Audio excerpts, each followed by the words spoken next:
सदस्य डॉक्टर विनोद कुमार बिंद हैं क्या? माननीय अधिष्ठाता महोदय, आपने महामहिम राज्यपाल के अभिभाषण के समर्थन में बोलने का जो अवसर दिया, मैं आपका धन्यवाद आभार व्यक्त करता हूं। महामहिम राज्यपाल महोदय का अभिभाषण निश्चित रूप से प्रदेश की जनता के हित में है। जो माननीय योगी सरकार द्वारा किए गए अच्छे कार्य और विकास की एक प्रस्तावना महामहिम राज्यपाल महोदया ने इस सदन में रखने का काम किया। इसके लिए मैं राज्यपाल महोदया का दिल की गहराइयों से धन्यवाद ज्ञापित करता हूं। जुबा खोले तो क्या बोले, जुबा खोले तो क्या बोले, अनुमान रहे तो अच्छा है, अपने अपने कर्तव्यों का एहसास रहे तो अच्छा है, दुनिया में घुलना मिलना ठीक मगर अपनों से अपनों की पहचान रहे तो अच्छा है। अधिष्ठाता महोदय, जिस समय महामहिम राज्यपाल महोदया अपना अभिभाषण पेश कर रही थी, उस समय माननीय विपक्ष के माननीय सदस्यगण जिस तरह के व्यवहार कर रहे थे, नारे लगा रहे थे, ये लोकतंत्र के लिए एक धब्बा है। तो मैं कहना चाहूंगा कि झांक रहे सब इधर उधर, अपने अंदर झांके कौन, ढूंढ रहे दुनिया में कमियां, अपने मन में ताके कौन, सब चिल्लाते दुनिया सुधरे, खुद को आज सुधारे कौन, पर उपदेश कुशल बहुतेरे, खुद पर आज विचारे कौन, हम सुधरे तो जग सुधरेगा, सीधी बात स्वीकारे कौन। अधिष्ठाता महोदय, मैं कवि ध्रुवील जी की एक कोट्स है, उसको कोट्स करना चाहूंगा। वो कहते हैं कि एक आदमी रोटी बेलता है, एक आदमी रोटी खाता है, और एक तीसरा आदमी है जो न रोटी बेलता है न रोटी खाता है, कि रोटी से खेलता है। जो विपक्ष माननीय सदस्यगण जिस तरह का आचरण पेश कर रहे थे देखने के लिए मिला, क्योंकि न ये विकास किए, न विकास देखना चाहते हैं, न विकास करते हुए लोगों को रोकना चाहते हैं।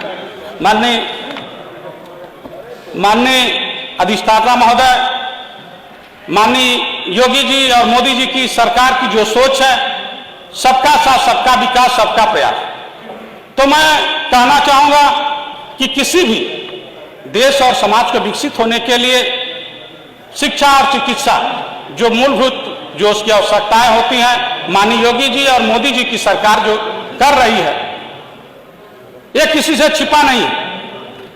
जिस प्राइमरी विद्यालय के, अगर हम लोग गांव गिराव से आए हैं, उसी प्राइमरी विद्यालय में पढ़े, उस प्राइमरी विद्यालय की हम बात करते हैं तो ऐसे उनकी स्थिति थी कि वहां बच्चे जानते नहीं पढ़ने।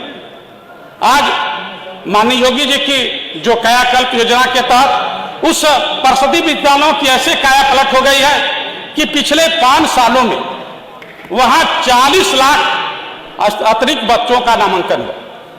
यही नहीं, जो विद्यालय शिक्षक विहीन थे, पिछले 5 सालों में माननीय योगी जी की सरकार ने 1.64 शिक्षकों की भर्ती करके उस विद्यालयों को शिक्षक चयनित किया और एक अच्छी शिक्षा देने का प्रयास किया। माननीय अधिष्ठाता महोदय, हमारे योगी जी की जो सोच है कि हर मंडल में एक जो है राज्य विश्वविद्यालय, यही नहीं, हम अगर पॉलिटेक्निक की बात करते हैं तो 2017 के पहले पॉलिटेक्निक कॉलेजों में सीटों की जो संख्या थी 1,35,713 सीटें थी, लेकिन 22 के अंत तक हमारे पॉलिटेक्निक कॉलेजों में इस समय 2,23,779 सीटें हैं और 52 पॉलिटेक्निक कॉलेजों का निर्माण सुचारू रूप से हो रहा है। हमारे विपक्षी साथी जो बोल रहे थे, स्वास्थ्य सेवाओं की बात कर रहे थे, वही प्रदेश है जहां मेडिकल कॉलेजों में जो है केवल जो है डायलिसिस की सुविधा हुआ करती थी। आज माननीय योगी जी की सरकार ने 69 जिलों में डायलिसिस की सुविधाएं दी है, जहां निःशुल्क डायलिसिस होती है।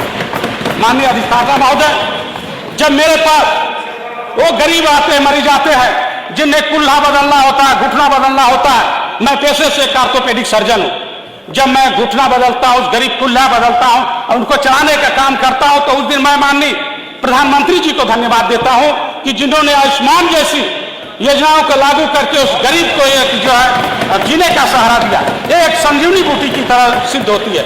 माननीय अधिष्ठाता महोदय, मैं यही कहूंगा कि जो मेडिकल कॉलेजों की स्थिति है, पहले जो हम लोग का जमाना था उसमें मात्र जो है 650 सीटें हुआ करती थी, प्राइवेट कॉलेजों में 200-250 सीटें हुआ करती थी। लेकिन आज हमारे राजकीय कॉलेजों में, जो राजकीय कॉलेजों में हमारे यहाँ 3828 सीटें और प्राइवेट कॉलेजों में 4700 सीटें हैं।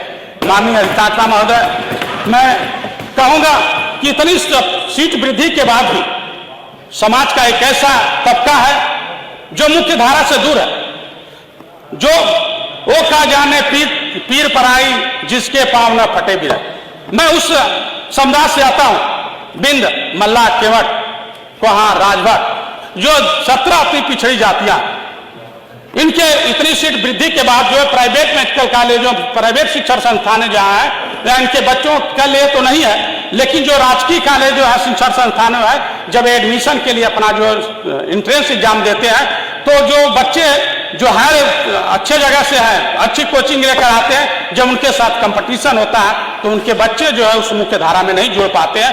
अगर हमारे राष्ट्रीय अध्यक्ष माननीय डॉक्टर संजय निषाद की जो सोच है, जो बिंद, मल्लाह, केवट, कश्यप, कहार, राजभर, जो 17 अति पिछड़ी जातियां हैं, अगर उनको भी मझवार जाति की तरह परिभाषित करके उनको भी सुविधा देने का प्रयास करती, आरक्षण देने का प्रयास करती, तो ये भी जातियां जो मुख्य धारा में जुड़ जाती और एक अच्छे राष्ट्र का निर्माण करने में अपना महत्वपूर्ण योगदान देती।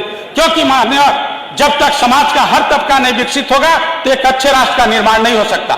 अगर हम किसी समाज को अपना शरीर मानते हैं, अगर एक हाथ मेरा बहुत बड़ा हो जाए, एक हाथ बहुत छोटा हो जाए, तो ये हमें विकलांगता की निशानी है। तो इस सच्चे राष्ट्र को निर्माण के लिए हम जो निचले पायदान पर खड़े व्यक्ति है उनको भी सुविधा देना चाहिए।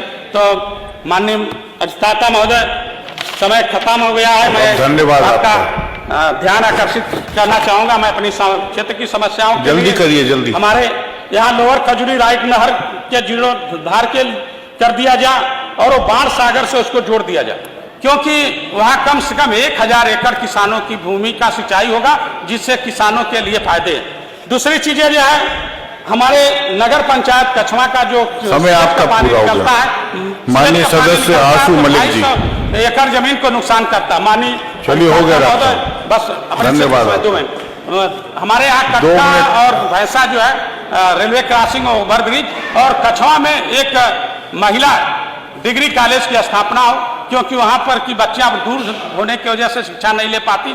वही हमारे यहाँ मेडिकल कॉलेज है, CT स्कैन, MRI और बच्चों के लिए हॉस्टल की सुविधा दी जाए, और वहाँ के जो रेजिडेंट डॉक्टर उनके परिस्थिति के लिए बहुत बहुत धन्यवाद आपका। आशु मलिक जी।